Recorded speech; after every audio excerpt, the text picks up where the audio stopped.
Hello student, आज के इस वीडियो में हम लोग कक्षा 8 की हिंदी व्याकरण में तीसरा जो चैप्टर है शब्द विचार, इसको हम लोग पढ़ेंगे। देखिए, इस चैप्टर में शब्द के बारे में हम लोग जानेंगे। पीछे के चैप्टर में हम लोगों ने वर्ण विचार, व्याकरण के जो अंग होते हैं, 3 अंग होते हैं व्याकरण के: वर्ण विचार, शब्द विचार और वाक्य विचार। तो वर्ण विचार हम लोगों ने पढ़ा, भाषा, बोली, लिपि और व्याकरण। फिर वर्ण विचार। वर्ण विचार में अब हम आगे पढ़ेंगे इसके दूसरे अंग को, शब्द विचार को। इसमें हम शब्द पर विचार करेंगे कि शब्द क्या है। बच्चों, ये तो आप जान ही गए हैं कि ध्वनि का लिखित रूप वर्ण है। वर्णों के मेल से शब्द बनते हैं, परंतु हर वर्ण समूह को शब्द नहीं कहा जा सकता। उदाहरण: मशुक, धौपा, लकीर, तर्वप। देखिए, यहाँ कहने का आशय ये है, लिखने का, कि यहाँ पर वर्णों के समूह तो हैं, लेकिन इसको हम शब्द नहीं कहेंगे।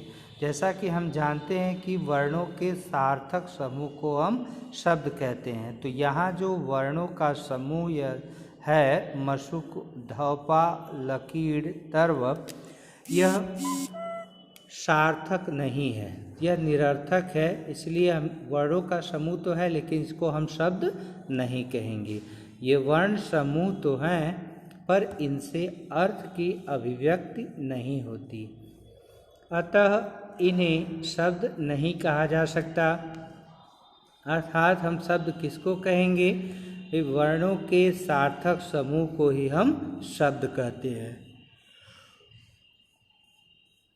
देखिए, यहाँ पर वर्ण है अलग अलग। ये देखें, त है जो स्वर रहित है, फिर अ है, ब है हलंत लगा हुआ है, अ, ल, आ, यानी जिसके नीचे हलंत लगे हुए हैं वह स्वर रहित है, इसके साथ स्वर का उच्चारण नहीं होगा, इसको हम त बोलते हैं।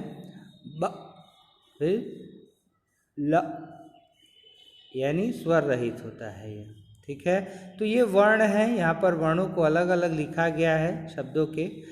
तो तबला, तबला, जोकर, तोता। शब्द की कुछ विशेषताएं होती हैं। शब्दों से अर्थ की अभिव्यक्ति होती है। देखिए, शब्द स्वतंत्र होते हैं और प्रत्येक शब्द के निश्चित अर्थ होते हैं। तो शब्द जो है वह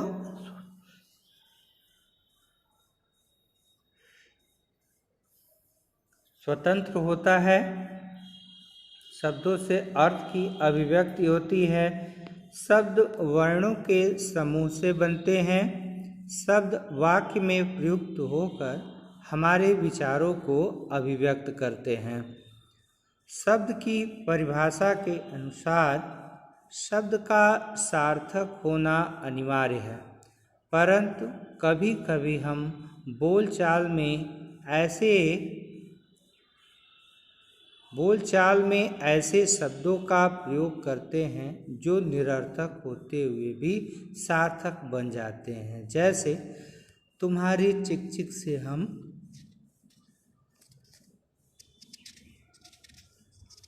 तंग आ गए हैं। यह रेडियो कब से टें टें कर रहा है, इसे बंद करो। देखिए, इसमें चिक चिक और टें टें, ये निरर्थक शब्द हैं, इन शब्दों के कोई अर्थ नहीं है। जैसे कि और हम देखते प्रयोग करते हैं, बोलचाल में भी हम कहते हैं, अरे खाना वाना, चाय वाय, पानी वानी। तो खाना तो ठीक है, लेकिन वाना, चाय के साथ वाय, रोटी ओटी, तो ये निरर्थक शब्द भी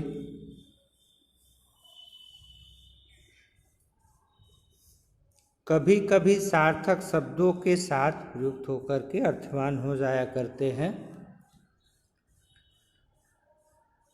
शब्द और पद में अंतर। अब देखिए, शब्द और पद में अंतर क्या है। देखिए, शब्द और पद दोनों एक ही चीज़ है।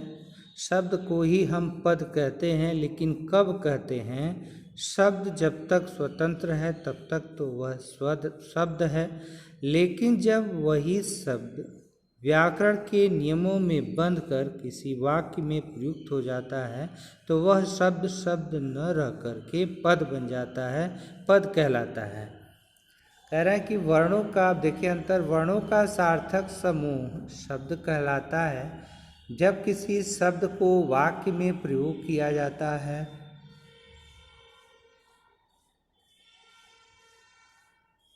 तो वह स्वतंत्र नहीं रहता। जब वह शब्द व्याकरण के नियमों में बंध जाता है तो पद बन जाता है। लिंग, वचन, कारक तथा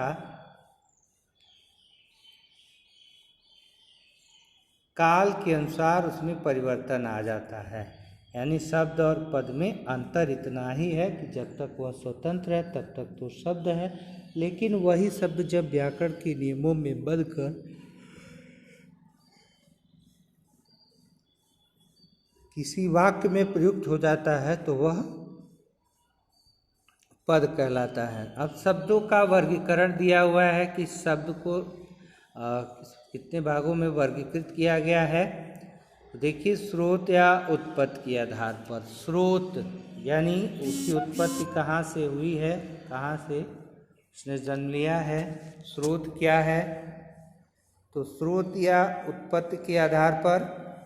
दूसरा है रचना के आधार पर। तीसरा अर्थ के आधार पर। चौथा जो है वो प्रयोग के आधार पर। और पांचवा आपका जो है वो विकार के आधार पर। हम देखते हैं स्रोत और उत्पत्ति के आधार पर। देखिए, स्रोत और उत्पत्ति के आधार पर शब्द जो है 5 वर्गों में बांटा गया है। स्रोत और उत्पत्ति के आधार पर भी शब्द को 5 भागों में बांटा गया है। संस्कृत भाषा को हिंदी भाषा की जननी माना जाता है।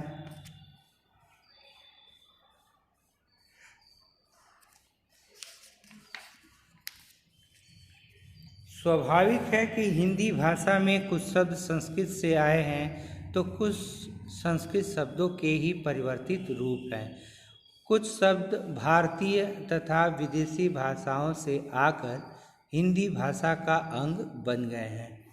हिंदी भाषा में प्रयोग किए जाने वाले समस्त शब्दों को उनकी उत्पत्ति के आधार पर 5 वर्गों में बांटा गया है। तत्सम, तद्भव, जैसा कि हमने कहा, देखिए यहाँ उत्पत्ति, स्रोत और उत्पत्ति के आधार पर तो सभी लोग जानते हैं कि हिंदी भाषा का जन्म जो है संस्कृत भाषा से हुआ है।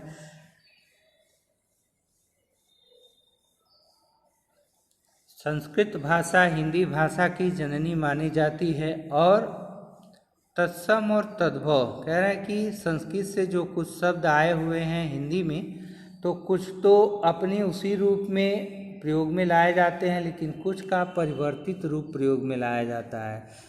तो यही तत्सम और तद्भव हैं।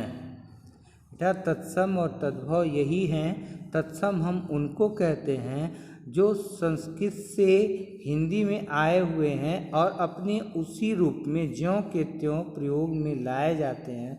लेकिन तद्भव जो है ये भी वही हैं जो संस्कृत से शब्द हिंदी में आए हुए हैं, लेकिन उनका परिवर्तित रूप प्रयोग में लाया जाता है। अब देखिए तत्सम और तद्भव।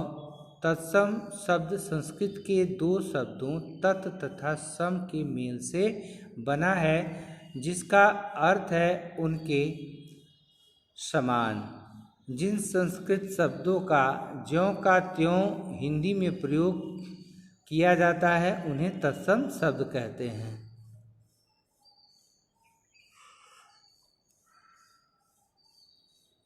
उदाहरण देखिए, जल, चंद्र, वृक्ष, कमल, दुग्ध आदि। तद्भव शब्द जो शब्द संस्कृत से हिंदी में आए हैं पर भाषा के विकास के साथ साथ जिनके शब्दों का रूप बदल गया है उन्हें तद्भव शब्द कहते हैं। अभी प्रारंभ में ही हमने बताया आपको कि ये दोनों संस्कृत से ही आए हैं, लेकिन जिन शब्द का रूप ज्यों का त्यों प्रयोग होता है हिंदी में उनको हम तत्सम कहते हैं।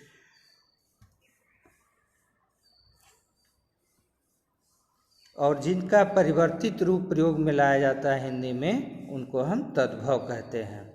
तद्भव देखें, जो शब्द संस्कृत से हिंदी में आए हैं पर भाषा के विकास के साथ जिनके शब्दों का रूप बदल गया है उन्हें तद्भव शब्द कहते हैं।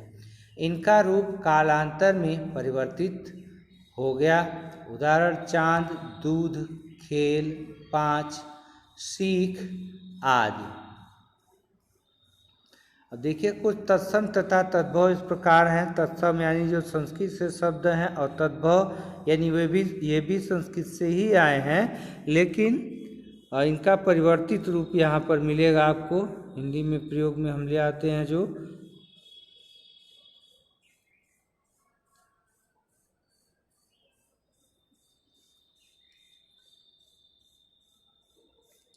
देखिए यहाँ पर तत्सम तद्भव शब्द दिए हुए हैं। एक तरफ तत्सम है, फिर उसका तद्भव है आम्र है। आम्र का आम, मस्तक का माथा, मुख का मुंह, कर्ण का कान, दिवस का दिन, लौह का लोहा, सर्प का सांप, उष्ट्र का ऊंट, घोटक घोड़ा, अश्रु मतलब आंसू, पितृ मतलब पिता, पुत्र का पूत, स्तंभ ये संस्कृत में बोलते हैं स्तंभ हम खंबे को, ओष्ठ तो ओठ बोलते हैं, दशा दस और दस, अग्नि और आग, दुग्ध और दूध, वहाँ पर छोटा की मात्रा दुग्ध, यहाँ पर दूध, और भी शब्द इसमें दिए हुए हैं, आप लोग पढ़ लेंगे नोट से या बुक से अपने। अब हम इसमें आते हैं, देशी शब्द दिया हुआ है।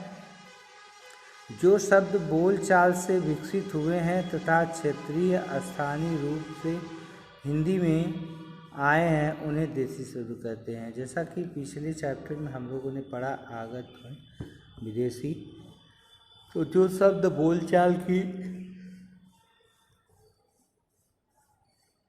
से विकसित हो करके क्षेत्रीय स्थानीय प्रभाव से हिंदी में आए हुए हैं उन्हें हम देशी शब्द कहते हैं। देशी शब्दों को देशज भी कहा जाता है। उदाहरण खटिया, जूता, पगड़ी, खिड़की आदि। क्षेत्रीय सभाओं में आए कुछ अन्य क्षेत्रीय भाषाओं से आए कुछ अन्य शब्द हैं दिए हुए हैं यहाँ पर। देखिए, छोरा, आवाज़, पेट, तख्ती, भीति, धुलाई, मट्ठा, खप्पर, स्टोर, रोटी, कटोरा, डिबिया आदि। विदेशी शब्द क्या है? भारत से आए समस्त, भारत में समय समय पर पुर्तगाली, फ्रेंच, अंग्रेजी, मुगल, चीनी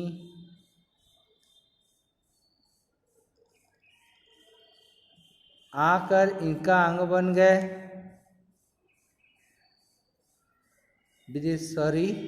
विदेशी भाषाओं को हमने अपनाया, ठीक है, चीनी और विदेशी शब्दों को अपनाया। अब ये शब्द हमारी भाषा विदेशी मूल के शब्दों को विदेशी कहते हैं।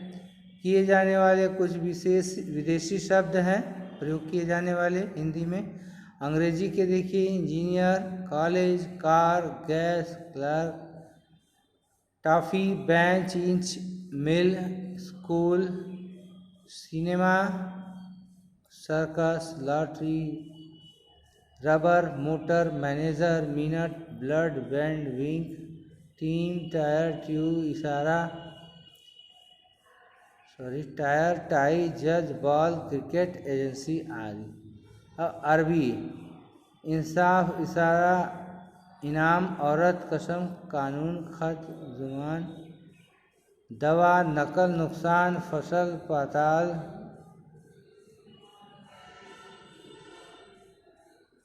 मतलब शर्त, शोहरत, शर्त, मेहनत, सुबह, फौरन, फारसी, मस्जिद, मोहल्ला। सबूत है फारसी आदमी, आदमी, असमान, कमर खराब, खून, गुब्बारा, गुलाब, दरवाज़ा, दिल, दीवार, पर्दा, प्याज, बदमाश, तेज, सख्त, सहनशाली आदि। पुर्तगाली कनस्तर, कमरा, गमला, गौतम, चाबी, तौलिया, नीलाम, फीता, साबुन, तंबाकू, कमीज, गोभी आदि। तुर्की तोप, लाश, चाकू, कैंची, गलीचा, कुली, बंदूक आदि। फ्रांसीसी अंग्रेज, कारतूस, कूपन, काजू आदि। चीनी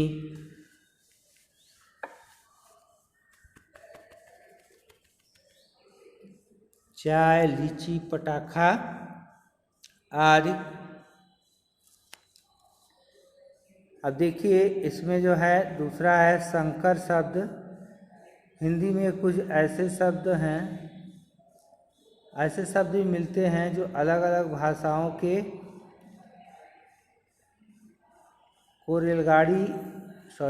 भाषाओं को जोड़कर बनाए गए हैं। इन्हें संकर शब्द कहते हैं। उदाहरण रेलगाड़ी, रेल और गाड़ी, रेलगाड़ी यानी अंग्रेजी है। मोटर गाड़ी, मोटर अंग्रेजी है। घड़ी साज, घड़ी हिंदी है। वर्षगांठ, वर्ष संस्कृत है। गाड़ी हिंदी है, गाड़ी हिंदी है। साज आई है, गांठ हिंदी है।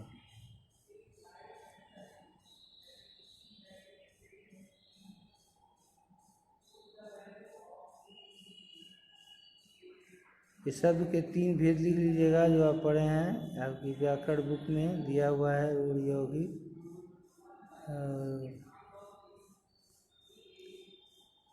हेलो स्टूडेंट, आज के वीडियो में इतना ही। स्टूडेंट आज के आगे के वीडियो को लेकर हम अगले भाग में फिर उपस्थित होंगे। तब तक के लिए student take care, bye bye.